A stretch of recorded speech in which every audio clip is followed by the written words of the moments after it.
Welcome into the news at 10 o'clock this Saturday night. We start with a 12 News weather impact. Meteorologist Stella Sun tracking our weather impact forecast. Some showers popping up across the valley this Saturday night. Stella? Yeah, we had some showers around that dinner time hour around 7:30. In fact, you can see here on that 3-hour radar loop, it passed through portions of the Chandler, Mesa, and Gilbert area. A little bit of cloud ground lightning, but a lot of areas stayed mostly dry. The West Valley remained dry. But right here, right now, we are tracking some thunderstorms rolling through portions of Strawberry and Pine, hitting portions of the 260, looks like just to the northwest of the Payson area towards the Rim Country. As we zoom on out, a lot of the thunderstorm activity is starting to scale back as we lost some of that daytime heating, and now that we're moving into those evening hours.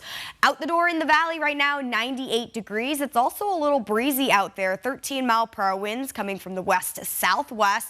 We are tracking some dry conditions, but then an increase in moisture comes on Thursday. We'll get you prepared for the new work week and a sneak peek at that Labor Day forecast coming up.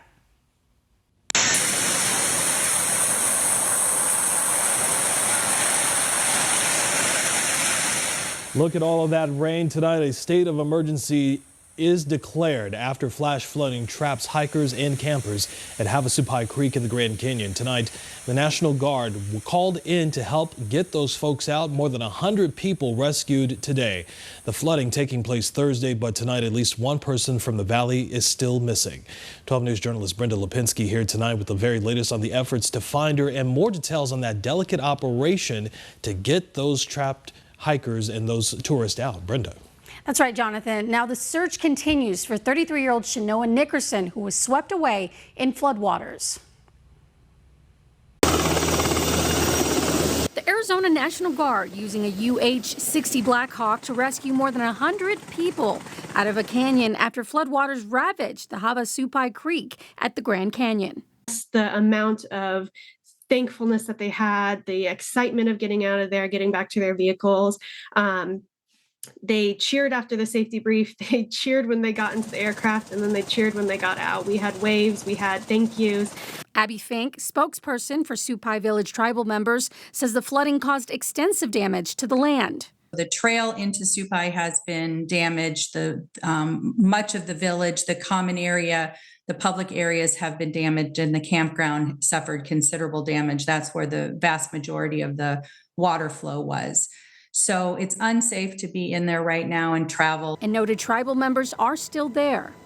And so now that we've safely gotten the tourists out, they can focus on, getting the damage done, taking care of the tribal members, making sure everyone is safe, has the supplies and things that they need while the repairs are being done. She says the damage is causing concern for the Supai community. Well, it's certainly devastating for the tribe for a variety of reasons. The Grand Canyon is their home, and they know that this is the nature of what's there, and it happens, and they're always aware. And efforts to rebuild are already underway. We have to ensure the safety of all of the the infrastructure for the trails, for the buildings, everything that needs to be evaluated, and that's going to take some time.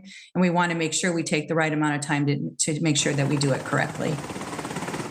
Now, the spokesperson for the Havasupai tribe said they've gotten a lot of response and people wanting to help, and they're doing their can to get supplies where they're needed without access to some of those ways to get to the residents. Brenda Lipinski, 12 News. Brenda, thanks so much. Tonight, we've learned a man has died at Canyon Lake after somehow falling off his paddleboard. The Maricopa County Sheriff's Office says it happened Thursday evening. Investigators say that man was last seen swimming to shore, somehow disappeared and never resurfaced. The man has been identified as 26-year-old Gerardo Navaya Bedo. Dive teams found his body yesterday. The investigation continues into his death. New at 10 o'clock tonight, a remote area of northeast Arizona has become a haven for animal hoarders. That's according to one animal advocate who has saved hundreds of dogs and cats from unimaginable conditions. Tonight, 12 News journalist Kyle Simchuk shows us what she's dealing with. We do want to warn you that some of the images, video in the story could be graphic for some viewers to see.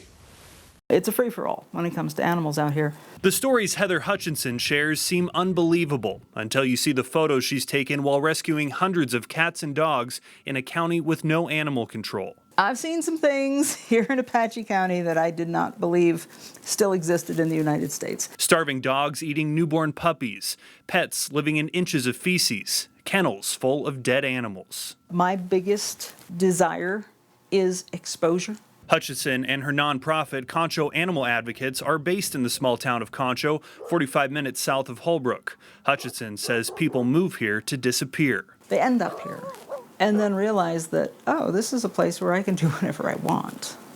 And I can have as many animals as I want. She brought us to a property where she rescued 13 dogs and 5 puppies. Their owner died. And it was 2 months before anybody thought to check on it. Hutchison believes the dogs survived by eating livestock that starved to death. They're just so traumatized. Gosh, there's 2 males and 4 females in there. Her nonprofit and her home were never supposed to be an animal rescue, but that's what they've become. My last ditch is to bring the animal here to my house. Hutchison says the animal hoarders she encounters are typically intelligent, formally functional people. They prey on animal rehoming groups on Facebook. That's an all-you-can-eat buffet for the hoarders. And it's so frustrating because I will see these ads on Facebook for, please, desperate to rehome my dog and 6 puppies. I know where they're going to end up. And the next thing you know, you've got 50 dogs and 80 cats. Hutchison says Apache County has turned a blind eye to the issue. They have no animal control or shelter. And this June, 12 News reported on the Apache County deputy who shot and killed 7 abandoned dogs. He was found to have acted within agency policy. We have the same laws here as anybody else. They're not being enforced when it comes to animal cruelty and when it comes to animal neglect. 12 News reached out to the sheriff's office asking for the number of animal hoarding and abuse calls deputies received over the last 2 years and how many of those resulted in charges being requested. Sheriff spokesperson Jesse Robinson responded saying, quote, Apache County is not a safe haven for anyone that wants to break the law, period. It's just the way it is here.